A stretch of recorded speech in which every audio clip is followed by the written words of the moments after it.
যে জাহান্নাম নিয়ে আমাদের এই দেশে, বিশেষ করে বাংলাদেশ আর ভারত, এই দুইটা দেশে একটা ভ্রান্ত তথ্য দেওয়া আছে। আমরা মনে করি জাহান্নাম 7টা আর জান্নাত 8টা। না, জাহান্নামের স্তর বা জান্নাতের স্তর 7টা 8টা হতে পারে, কিন্তু জান্নাত আর জাহান্নাম একটাই। আমি এটা বানিয়ে বলছি না। সূরা নাহাল না হিজর, সূরা হিজরের ভেতরে আছে 14 নাম্বার পারার 3 নাম্বার পৃষ্ঠা 7 নাম্বার লাইনের 43 44 নাম্বার আয়াত। আল্লাহ পাক বলেন লাহা সাবাতু আবওয়াব লিকুল্লি বাবিম মিনহুম জুজুম মাকসুম। এই জাহান্নামের দরজা 7টা। যে যেই ধরনের অপরাধ করবে আল্লাহ তাকে দিয়ে সেই দরজা দিয়ে প্রবেশ করিয়ে শাস্তি দেবে। তাহলে জাহান্নাম কয়টা? এই যে প্রাইমারি স্কুল দেখেন, স্কুল তো একটা, ক্লাসরুম 5টা। যে যেই ক্লাসে পড়ে সেই দরজা দিয়ে সে প্রবেশ করে। আপনি ক্লাস 5-এ পড়েন, আপনি 4-এর ক্লাসে এসে বসে থাকবেন, আপনার কোনো লাভ আছে? ক্লাস 2-তে পড়েও কোনোদিন ক্লাস 5-এ এসে বসে থাকলে লাভ আছে? না। আপনাকে বসতেও দেবে না, ওখানে ক্লাস করতেও দেবে না। কারণ যে ক্লাসে পড়েন ওই দরজা দিয়ে প্রবেশ করে ওই জায়গায় বসেন। জাহান্নামে একটা, তার স্তর আল্লাহ বানিয়েছেন 7টা। আমরা জানি জান্নাত 8টা স্তর বানিয়েছেন, আমরা মনে করি 8টা। না, আল্লাহ পাক জান্নাতের স্তর বানিয়েছেন 100টার উপরে। এই কোরআনে আছে। সবগুলো আমরা জানি না, আমরা মাত্র 8টা জানি। আর জাহান্নাম 7টা না, জাহান্নামও 100টার উপরে স্তর আছে। আমরা 7টা বেশি জানি। যে যেই ধরনের অপরাধ করবে আল্লাহ পাক বলেন তাকে ওই দরজা দিয়ে প্রবেশ করি আমি আল্লাহ শাস্তি দেব। কারণ জাহান্নামে এটা একটা ফাঁদ। এটা কি? পাখি ধরে মানুষ কি দিয়ে? ফাঁদ দিয়ে। বলেন না কেন? সূরা নাবার 21, 22, 23 এই 3টা আয়াতে ওই তথ্যগুলো আছে। পৃথিবীতে যে সেই ধরনের অপরাধ করবে আল্লাহ পাক তাকে ওই জাহান্নামের দরজা দিয়ে প্রবেশ করাবে।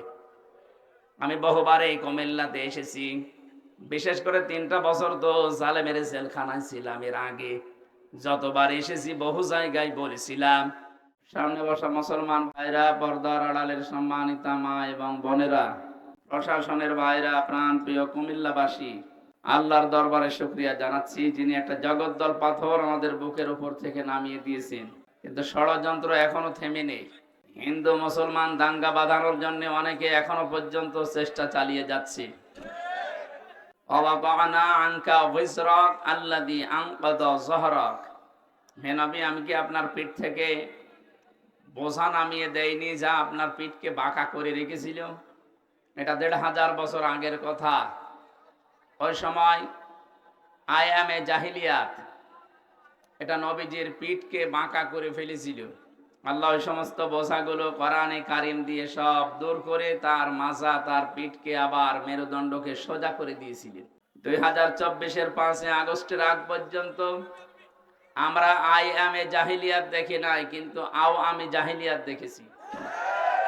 এটা আমাদের বুকের উপরে যে পাথর চাপা দিয়ে রেখেছিল, হযরতে বেলাল, হযরতে খাব্বাবকে যেভাবে অত্যাচার করেছিল, হয়তো এভাবে না হলেও ইনডাইরেক্ট এদেশের 18 কোটি মানুষ ঠিক বুকের উপরে একটা পাথর নিয়ে আমরা বসবাস করতাম।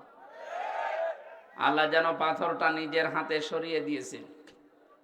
কোরআনে কারিমে সূরা নমলের 50 নম্বর আয়াতে আল্লাহ জানিয়েছেন, মাকারু মাকরাও ওয়া মাকারনা মাকরাও ওয়া হুম লা ইয়াশউরুন। হে নবী, ওরা ষড়যন্ত্র করেছিল। এমন ষড়যন্ত্র করেছে, সূরা ইব্রাহিমের তাফসিরে পেয়েছি, পাহাড় পর্যন্ত টলে যাওয়ার উপক্রম হয়েছিল। মাকারনা, আমি আল্লাহ নিজেও একটা কৌশল করলাম। তাহলে ষড়যন্ত্র করে কাফেরেরা আর কৌশল করে আল্লাহ। শব্দ দুইটাই মাকারনা, মাকরন এটাই মাসদার, কিন্তু বাংলা অর্থ করার সময় আকাশ পাতাল পাল্টিয়ে গেছে। কাফের বেঈমানদের বেলায় এই শব্দটার বাংলা অর্থ দাঁড়াবে ষড়যন্ত্র, দুর্বিসন্ধি। আর আল্লাহর ক্ষেত্রে এই শব্দটার অর্থ দাঁড়াবে কৌশল। অমাকারু অমাকারাল্লাহ আল্লাহু খায়রুল মাকিরিন। আল্লাহ বলেন ওরা ষড়যন্ত্র করেছে আর আমি আল্লাহ কৌশল করেছি। আমি সবচাইতে উত্তম কৌশলী। বাস্তবে দেখেন 15.5 বছরে যত ষড়যন্ত্র ওরা করেছিল সবগুলোর মোকাবেলা আমাদের যা ইমানে সম্ভব না।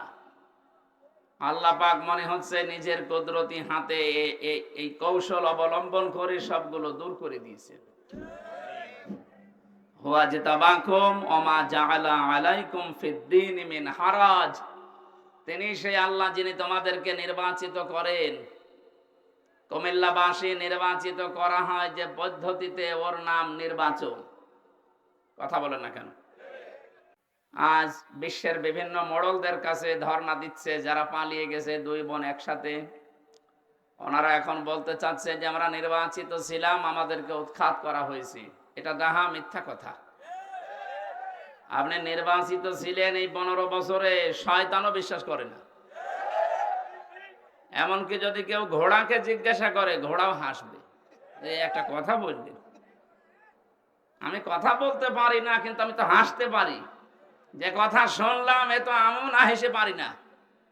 ঘোড়া দাঁত বের করে হাসবে না? এত বড় ডাহা মিথ্যা কথা একটা হাসি মানুষ বলেন কি করি?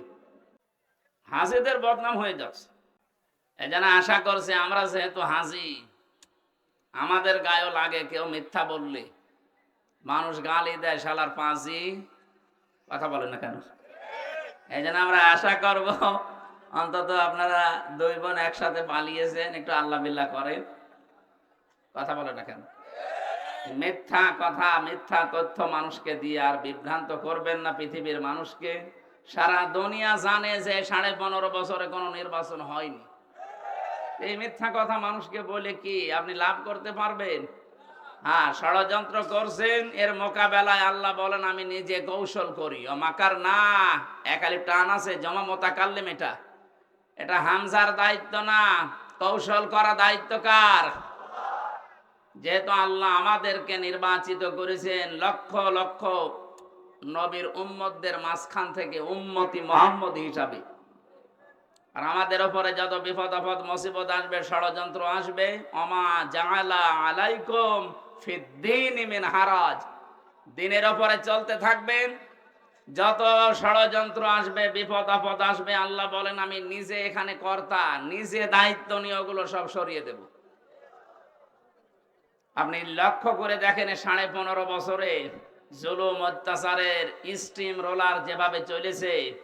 1500 বছর আগের কথা জানি না, কিন্তু 15.5 বছর দেখলে মনে হচ্ছে আমরা আগার সেই আইয়ামে জাহিলিয়াতের যুগে ফিরে গিয়েছিলাম।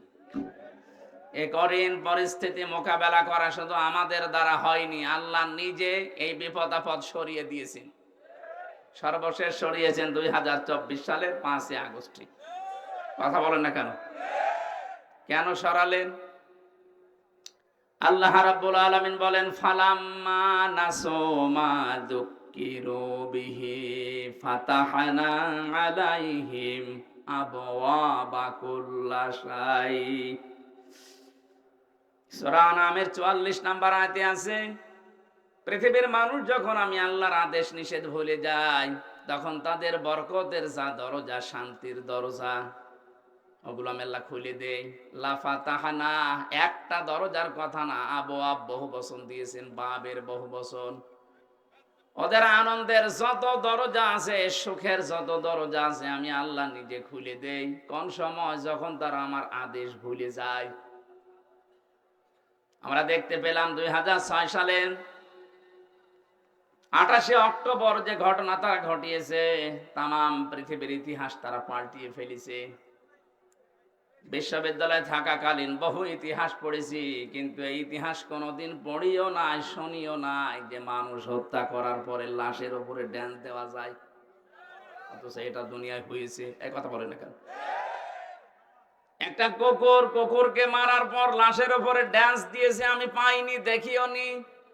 কিন্তু জসিম ভাইকে তারা হত্যা করার পরে লাশের উপরে নৃত্য করেছে, ড্যান্স দিয়েছে। দৃশ্যের পরে মনে মনে করলাম, না এই এরা কি গো আমার ভাইরা। 6 সালের এই পরে 7 সালে ডিসেম্বর মাসে সিরাজগঞ্জ থেকে একবার অনুষ্ঠান করে বাড়ি যাচ্ছিলাম। তখন বাসে আসতাম, বাসের পেছনে, ড্রাইভারের পেছনে বসে আছি, গাড়ি যাচ্ছে, হঠাৎ দেখলাম রাস্তার মাঝে একটা কুকুর মরে পড়ে আছে। ড্রাইভার কুকুরের ওপর দিয়ে না দিয়ে বাম দিয়ে চালিয়ে দিল, গাড়ি ঝাঁকি দিয়েছে। ড্রাইভারকে বললাম, আপনি এমন করলেন, এখনই তো উল্টিয়ে যেত। ড্রাইভার আমারে বলছে, দেখছেন একটা কুকুর মরে পড়ে আছে, আমি ডবল করে চাপা দেব, আমার বিবেক নেই। আমি বললাম, আরে ভাই, এ তো মরা কুকুর, এতে মেরে ফেললে কি আর না মারলে কি, তো মরেই গেছে। ড্রাইভার আমার দিকে ঘুরে বলছে, হুজুর আপনি কি আসলেই হুজুর নাকি ভান ধরেছেন? আপনি কেমন হুজুর? আপনি দেখেন একটা মরা গরু, মরা কুকুর পড়ে আছে, আমি ডবল করে চাকা চালাবো, আমার বিবেক কি মরে গেছে? আহ পিঠের ওপরে থাবা দিয়ে বললাম, আপনার নাম কি? বলছে, সুব্রত। নাম শুনে বুঝলাম ইমান নেই, কিন্তু বিবেক আছে। এক কথা বলছেন এখন, ওর ইমান আছে, নামেই বোঝা যাচ্ছে ইমান নেই। সুব্রত বালা, তার মানে বিবেক আছে। একটা মরা জিনিস, যদিও নিকৃষ্ট জীব কুকুর, তারপর আপনি মারতে পারলেন না ডবল করে। এই পৃথিবীতে আমরা চোখে দেখা গত বছরে জীবিত মানুষকে পিটিয়ে সাপের মতো মেরে ফেলার পরে দেখলাম তার লাশের ওপরে ড্যান্স দিচ্ছে। এটাকে মানুষ বলা সম্ভব? এদের কাজ নিষিদ্ধ করা হচ্ছে এমনিতে না, আমি নাম ধরেই বলছি। ছাত্রলীগ নিষিদ্ধ করার মতো 100 কারণ আমি বলতে পারবো এখন, কিন্তু এদের বৈধতা দেওয়ার মতো একটা কারণ নেই। আপনি যাতে বৈধতা দেবেন কোন কারণে একটা দেখান। বিশ্বজিৎকে যারা মেরে ফেলতে পারে, একটা হিন্দু মানুষ যে মেরেছিল ওই শাওন, তাদের একজন আমার সাথে জেলে ছিল। বলছে, ভাই এমন কোপ দিলাম, আমারে বারবার বলছিল যে কিসের শিবির, আমি হিন্দু মানুষ। আমি আপনাদের মতো হাফ হাতা না, আমি ফুল হাতা, তারপরও ছাড়ি নাই। কথা বুঝতেছেন? আমি ওই দিন ওই শব্দটা শুনেছিলাম যে আমরা মুসলমানরা হাফ হাতা আর ওরা ফুল হাতা। একটা একটা করে আপনি জাহাঙ্গীরনগর বিশ্ববিদ্যালয়ের দিকে তাকান, 100 মেয়ের ইজ্জত সম্ভ্রম নষ্ট করার পর ওরা মিষ্টি বিলোচন করেছে যে আমরা সেঞ্চুরি করলাম। 100টা কারণ আমার এই মোবাইলে আছে, যে 100টা কারণে ওদের নিষিদ্ধ করা যায়, কিন্তু বৈধতা দেওয়ার জন্য আমি একটাও পাইনি। আপনি তো বলেন তো যে এই কারণে বৈধতা দেওয়া যায়, বলেন তো কি করেছে? এত যা করেছে সবে অবৈধ কাজ।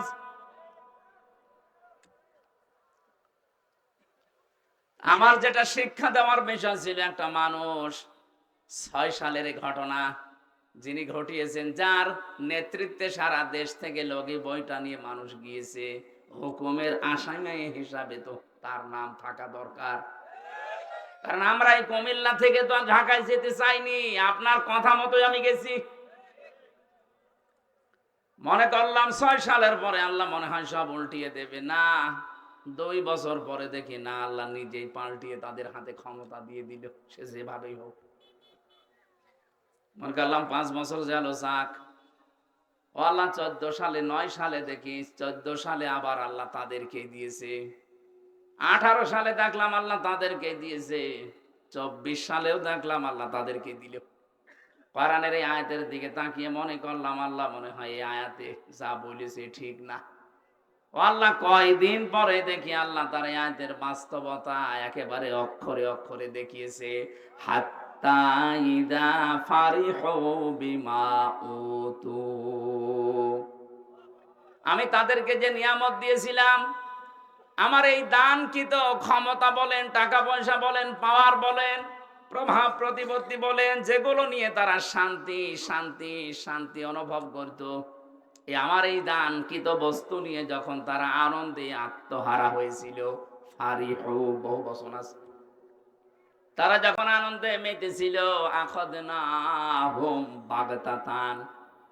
এখানে যারা আরবি গ্রামার বোঝে জিজ্ঞাসা করেন, আখাযনা এক আলিফ টান আছে, এর ফাইল কর্তা সরাসরি আল্লাহ নিজে, হোম দিয়েছেন। এর পরে আল্লাহ পাক বলেন, আমি নিজে তাদেরকে ধরলাম বাগতাতান, আকস্মিক ভাবে। ফাইদা হুম মুবলিসুন, ওরা হতাশ হয়ে গেল, নিরাশ হয়ে গেল। আপনি তাকান এই আয়াতের দিকে, ১৫০০ বছর আগে নাজিল হওয়া। আমার মনে হচ্ছে ২০২৪ সালের ৫ই আগস্টে ১:৩০টার সময় নাজিল হয়েছে। ১:৩০টার সময় আল্লাহ এমন হঠাৎ করে ধরেছে যে দুপুরে খাবার খাবে তাও সময় পায়নি। এর নাম বাগতাতান, আকস্মিক ভাবে ধরা। এতটুকু আল্লাহ আয়াতটা শেষ করে দেয়নি, পরের শব্দে জানিয়েছেন ফাইদা হুম মুবলিসুন। ও মানুষগুলোর চেহারার দিকে আপনি তাকিয়ে দেখেননি নবী? ওরা হতাশ হয়ে পড়েছে, নিরাশ হয়ে গেছে। যতগুলো জালেম এই ৫ তারিখের পরে ধরা পড়ছে, আপনি তাকান প্রত্যেকের চেহারায় হতাশার ছাপ। এই যে কালা মানিক চেহারা দেখেছিলেন যেদিন ধরা পড়ে, কলার পাতায় শুয়েছিল, এমনকি বিসি পর্যন্ত উড়ে গেছে। ওর সংসার করার কাজ শেষ। সংসার করবা,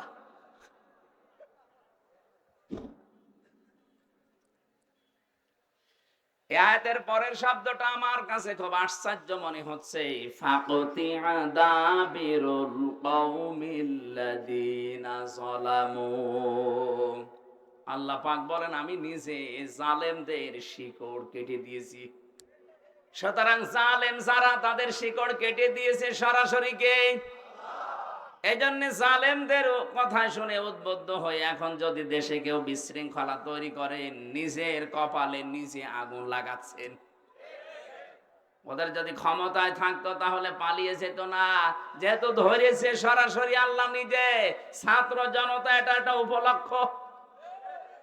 বিএনপির মতো, জামাত ইসলামের মতো এত বড় বড় রাজনৈতিক দল 15.5 বছরে এক চুলও নড়াতে পারে নাই। সেখানে নিরস্ত্র, কিচ্ছু হাতে নেই, খালি হাতে ছাত্র ছাত্রী। আমার মনে হয় আল্লাহ ঠিক আবাবিল পাঠিয়েছিল। এই শব্দটা তারই প্রমাণ, মাকার না। আমি নিজে একটা কৌশল করলাম। আল্লাহ পাক পরের শব্দ দিয়েছেন মাকারাহুম লা ইয়াশউরুন। এমন কৌশল করেছি যে যারা টেরও পায়নি। কোনদিন ভাবে না যে এই ছাত্র, এই নিরস্ত, এদের মাধ্যমে আমাদের পালিয়ে যাওয়া লাগবে, কোনদিন ভাবে না। আল্লাহ রাব্বুল আলামিন পরের আয়াতে জানিয়েছেন ফানজুর, নজর করে দেখো, কাইফা কানা আকিবাতু মাকরিহিম। দুনিয়ায় যারা ষড়যন্ত্র করেছিল তাদের পরিণাম আমি কি করেছি আপনি তাকান। আন্না দাম্মারনাহুম ওয়া কওমাহুম আজমাইন। আল্লাহ পাক শুধু আন্না দিতে পারতেন, আন্না একালি টান দিয়ে জানিয়েছেন অবশ্যই আমি ওদের এবং ওদের জ্ঞাতি গোষ্ঠী যারা ছিল প্রত্যেকের শিকড় আমি আল্লাহ নিজে কেটে দিয়েছি। তাদের প্রত্যেকের শিকড় কাটার দায়িত্ব কার? এখানে শিকড় কেটে দিলে ওইটা আর দাঁড়িয়ে থাকতে পারে না। এদেশে জালেমদের ভিত আর নেই, ষড়যন্ত্র যাই করছেন বিভিন্ন ইস্যু নিয়ে একটাও টিকবে না। যত ষড়যন্ত্র করবেন এদেশের ছাত্র আর জনতা, এরা কিন্তু আরো ইস্পাত শক্ত কঠিন মজবুত হবে। ছোটখাটো যে মনোমালিন্য গুলো আছে আপনাদের এই ছোটখাটো ষড়যন্ত্রের কারণে আরো বেশি মজবুত হয়ে যাবে। শেষে বলবেন আল্লাহ আগেই তো ভালো ছিল। এই জন্য আমার মনে হয় ষড়যন্ত্রের ফাঁদে পা না দেওয়া। ওরা যখন পালিয়ে গেছে আমরা চাই ওরা আল্লাহ বিল্লাহ করে দুনিয়া থেকে মুসলমান হয়ে বিদায় নিয়ে চলে যাক। আর আমরা আহ্বান জানাবো এই দেশ থেকে আমরা যারাই বিদেশে পাঠাই তারা রেমিটেন্স যোদ্ধা, টাকা পয়সা এই দেশে পাঠায়। আপনারা 2 বোন আজ 3 মাস হয়ে গেল একটা টাকাও পাঠাননি। পাঠিয়েছে, একটা টাকাও দেয়নি।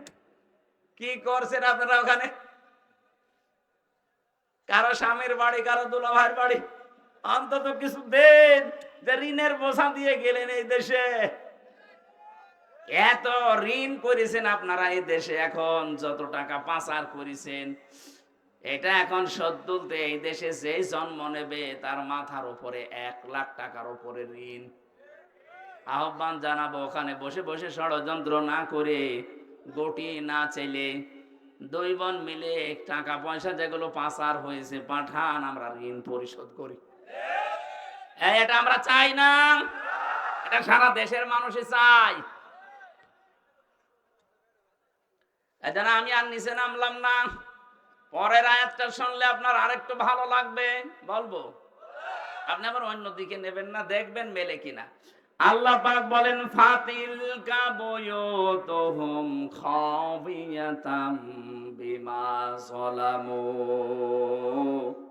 ইন্না ফি যালিকা লাআয়াতান লিকাউমি ইয়ালামুন। আল্লাহ ফা দিয়ে আয়াত শুরু করলেন। ফাতিলকা, এই সেই ঘর। বাইতুন এক বছর, বুয়ুত বহু বছর, হোম মানে তাদের। আল্লাহ বলেন এই সেই ঘর। এই যে তাকান, এই সেই ঘর। তিনি যেন আঙ্গুলে ভাবে দিয়ে আমাদেরকে দেখাচ্ছেন, হে নবী আপনি দেখতে পান না, এই সেই ঘর। খাবিয়াতান, যেগুলো জনশূন্য করে দিয়েছি, বিমা যালামু, তাদের জুলুমের কারণে। কি জুলুম করেছিল তারা? মাটির নিচে যে আয়না ঘরের কথা বলছিলেন, আমি তো মাত্র 10 দিন ছিলাম, আমি টের পেয়েছি যে মানুষ কত নিকৃষ্ট হতে পারে। ওখানে কত মানুষ 2 বছর, 5 বছর, 8 বছর, 10 বছর, 14 বছর পড়ে আছে, কেউ জানে না। এত বড় বড় নখ হয়ে গেছে, চুল দাড়ি গপ মনে হচ্ছে জঙ্গল থেকে বেরিয়ে আসতেছে। কিছু কিছু মানুষ এই বড় বড় নখ দিয়ে দেওয়ালের সাথে খুশিয়ে খুশিয়ে লিখে রেখেছে যে ভাই যদি বাইরে যেতে পারেন তবে নাম্বারে একটু বলবেন যে আমি বেশি আছি। টের পাচ্ছেন? 10 দিনই আমার জীবন অতিষ্ঠ হয়ে গেছে, আমার মাজা এখনো পর্যন্ত ব্যথা। মুফতি ফখরুল ইসলাম আমার সাথে ছিলেন, উনি বলছিলেন হামজা ভাই আপনার সাথে কি করে জানি না, তবে আমার এই পায়ের ভেতর দিয়ে হাত দিয়েছে এইভাবে, পায়ের ভেতরে হাত দিয়ে সামনে যে লোহার ব্যারিকেড দেওয়া ওর সাথে আটকে হ্যান্ডকাপ দিয়ে লাগিয়ে দিয়েছে। 2 মিনিট 5 মিনিট না, বছরের পরে বছর। 1.5-2 মিনিট সময় দিতে টয়লেট করার জন্য। সকালে কয়েকটা পচা ছোলা দিয়েছে তো দেখতাম, দুপুর বেলা দিয়েছে যা খাবার মনে হচ্ছে কেউ মাখিয়ে দিয়েছে, পারলে খান না পারলে রোজা রাখেন। মাঝে মাঝে ভাবতাম আল্লাহ যারা দায়িত্বে এখানে আছে এরা বাইরে যেয়ে সংসার করে কি করে? এদের তো মা বাবা স্ত্রী সন্তান আছে, এদের তো বন্ধু বান্ধব আছে, বাইরে যেয়ে এরা মিলামিশা করে কি করে? অবশ্যই এরা লাল পানি খায় অথবা ওরা ঘুমের বড়ি খায়, তাছাড়া স্বাভাবিক ভাবে জীবন এই দৃশ্য দেখে যাওয়ার পরে ওদের বাইরে যেয়ে সংসার করা সম্ভব না। এত বড় জুলুম যেখানে করেছিলেন, বিভিন্ন নেতাদের বাড়িতে শুনতাম টর্চার সেল আছে, আবরার ফাহাদকে পিটিয়ে মারার মতো জায়গা বানিয়ে রেখেছে। এরকম কঠিন ভয়ঙ্কর দৃশ্যগুলো যারা তৈরি করলেন, আল্লাহ পাক বলেন এই জুলুমের কারণে ওদের বসবাসের ওই ঘর বাড়ি আমি আজ বিরান জনশূন্য উজাড় গৃহ বানিয়ে দিয়েছি। এর বাস্তব প্রমাণ বাংলাদেশ। আপনি আমার কুষ্টিয়ায় চলেন হানিফের বাড়ি দেখতে, কি জৌলুসপূর্ণ বাড়ি, কি জাঁকজমকপূর্ণ ঘর, অথচ এখন মনে হচ্ছে জাতীয় টয়লেট।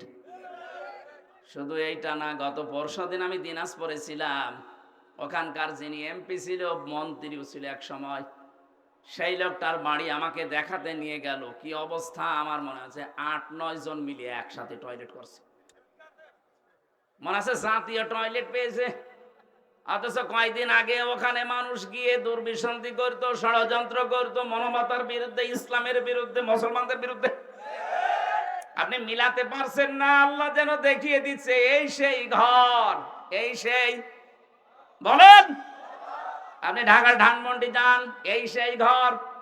আজকেও পেপারে দেখলাম 4-5 জন একসাথে বসেছে টয়লেট করতে, প্রসাব করছে, মনে হচ্ছে একবার দল বেঁধে চলে গেছে। আমার বাস্তব জীবনের একটা কাহিনী আমি শিক্ষার জন্য বলি। 2016 সালে গিয়েছিলাম হজে। আমি তাওয়াফ করা শেষ করলাম, তখন বেশ ভালোই লাগছিল। হঠাৎ আমি উপরে গিয়ে যেই দাঁড়িয়েছি দেখি আমার পেটে মারাত্মক ব্যথা।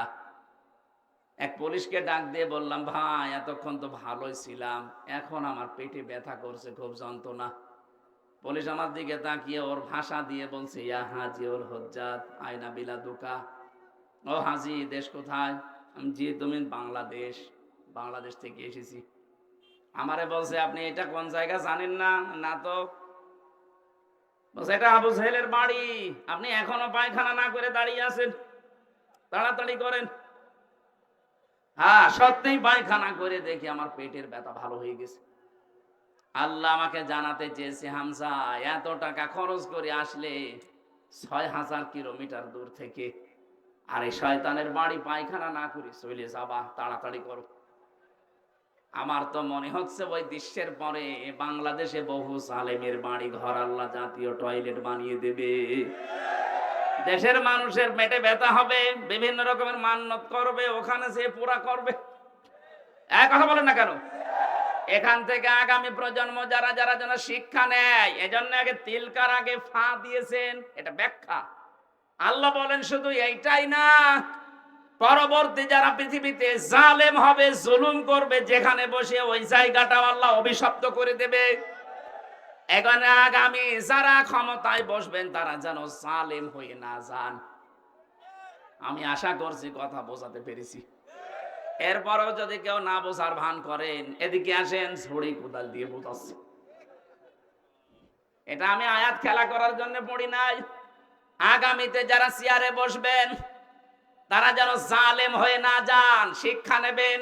5 বছর হয়তো জুলুম করবেন, জনতা কিন্তু জেগে উঠবে।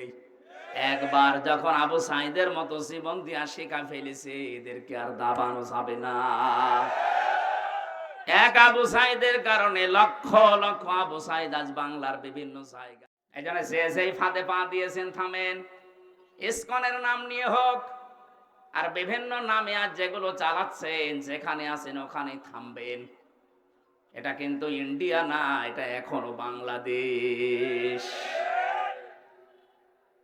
এদের হয়তো আর কিছু নেই, যতটুকু ঈমান আছে ঈমানের সামনে দাঁড়ানোর ক্ষমতা এখনো কারো নেই। কথা বলেন ঠিক কিনা?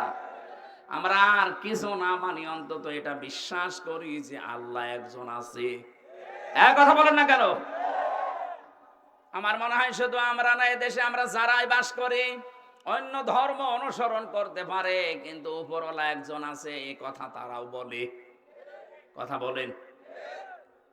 আপনি পিনাকি ভট্টাচার্যের দিকে তাকান, আমার মনে হয় যে ওর 100টা কথা বললে 90টা আল্লাহ নামে বলে।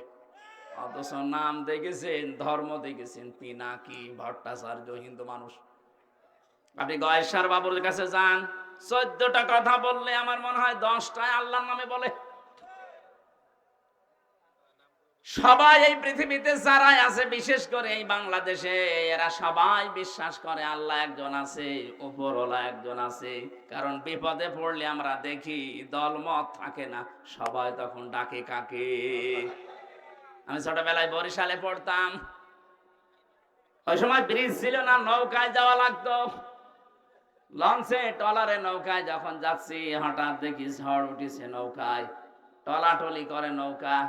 আমরা যারা মুসলমান আছি বলছি লা ইলাহা ইল্লাল্লাহ। একজন দাদা হিন্দু আর দাদি দুইজন মিলে আমাদের সাথে পড়ছে লা ইলাহা ইল্লাল্লাহ। কি গো, চেহারা দেখে মনে হয় অন্য ধর্মের। এই যে এখানে কি দেওয়া থাকে, তিলক।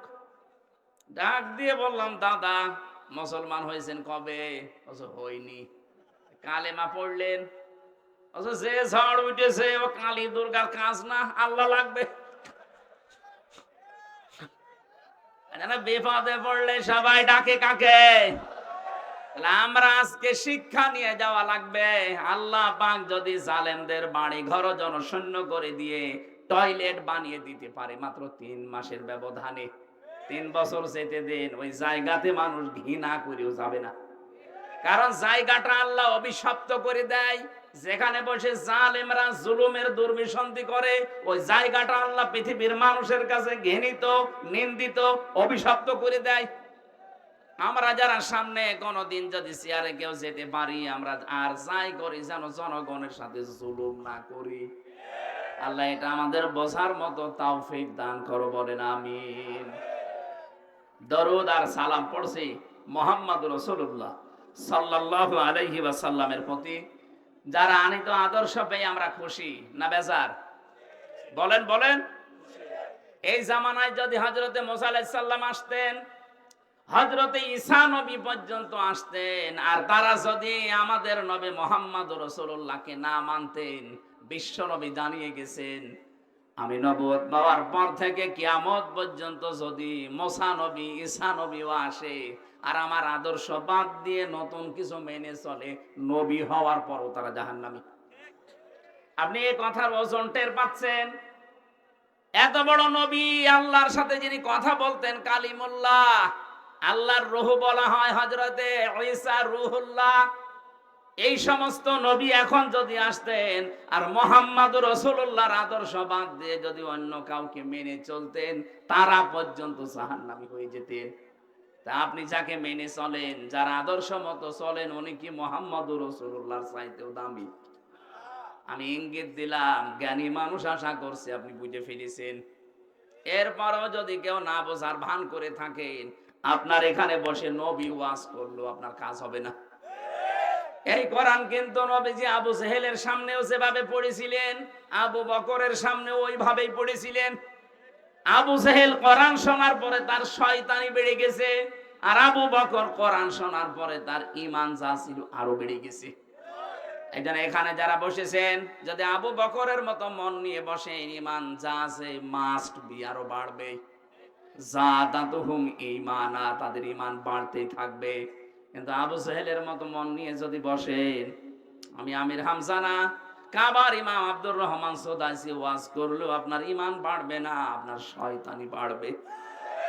আশা করছি আপনি আবু জেহেলের মতো মন নিয়ে না, আবু বকরের মতো মন নিয়ে বসবেন। এক কথা বলেন না কেন? আমার আজকের আলোচনার বিষয় যে জাহান্নামের আয়াত পড়লাম, এমনি পড়ি নাই। যে জাহান্নাম নিয়ে আমাদের এই দেশে, বিশেষ করে বাংলাদেশ আর ভারত, এই দুইটা দেশে একটা ভ্রান্ত তথ্য দেওয়া আছে। আমরা মনে করি জাহান্নাম 7টা আর জান্নাত 8টা। না, জাহান্নামের স্তর বা জান্নাতের স্তর 7টা 8টা হতে পারে, কিন্তু জান্নাত আর জাহান্নাম একটাই। আমি এটা বানিয়ে বলছি না। সূরা নাহাল না হিজর, সূরা হিজরের ভেতরে আছে 14 নাম্বার পারার 3 নাম্বার পৃষ্ঠা 7 নাম্বার লাইনের 43 44 নাম্বার আয়াত। আল্লাহ পাক বলেন, লাহা সাবাতু আবওয়াব লিকুল্লি বাবিম মিনহুম জুজউম মাকসুম। এই জাহান্নামের দরজা 7টা। যে যেই ধরনের অপরাধ করবে আল্লাহ তাকে দিয়ে সেই দরজা দিয়ে প্রবেশ করিয়ে শাস্তি দেবে। তাহলে জাহান্নাম কয়টা? এই যে প্রাইমারি স্কুল দেখেন, স্কুল তো একটা, ক্লাসরুম 5টা। যে যেই ক্লাসে পড়ে সেই দরজা দিয়ে সে প্রবেশ করে। আপনি ক্লাস 5-এ পড়েন, আপনি 4-এর ক্লাসে এসে বসে থাকবেন, আপনার কোনো লাভ আছে? ক্লাস 2-তে পড়েও কোনোদিন ক্লাস 5-এ এসে বসে থাকলে লাভ আছে? না, আপনাকে বসতেও দেবে না, ওখানে ক্লাস করতেও দেবে না। কারণ যে ক্লাসে পড়েন ওই দরজা দিয়ে প্রবেশ করে ওই জায়গায় বসেন। জাহান্নাম একটা, তার স্তর আল্লাহ বানিয়েছেন 7টা। আমরা জানি জান্নাত 8টা স্তর বানিয়েছেন, আমরা মনে করি 8টা। না, আল্লাহ পাক জান্নাতের স্তর বানিয়েছেন 100টার উপরে। এই কোরআনে আছে। সবগুলো আমরা জানি না, আমরা মাত্র 8টা জানি। আর জাহান্নাম 7টা না, জাহান্নামও 100টার উপরে স্তর আছে, আমরা 7টা বেশি জানি। যে যেই ধরনের অপরাধ করবে আল্লাহ পাক বলেন তাকে ওই দরজা দিয়ে প্রবেশ করি আমি আল্লাহ শাস্তি দেব। কারণ জাহান্নামে এটা একটা ফাঁদ। এটা কি? পাখি ধরে মানুষ কি দিয়ে? ফাঁদ দিয়ে। বলেন না কেন? সূরা নাবার 21, 22, 23 এই 3টা আয়াতে ওই তথ্যগুলো আছে। পৃথিবীতে যে যেই ধরনের অপরাধ করবে আল্লাহ পাক তাকে ওই জাহান্নামের দরজা দিয়ে প্রবেশ করাবে।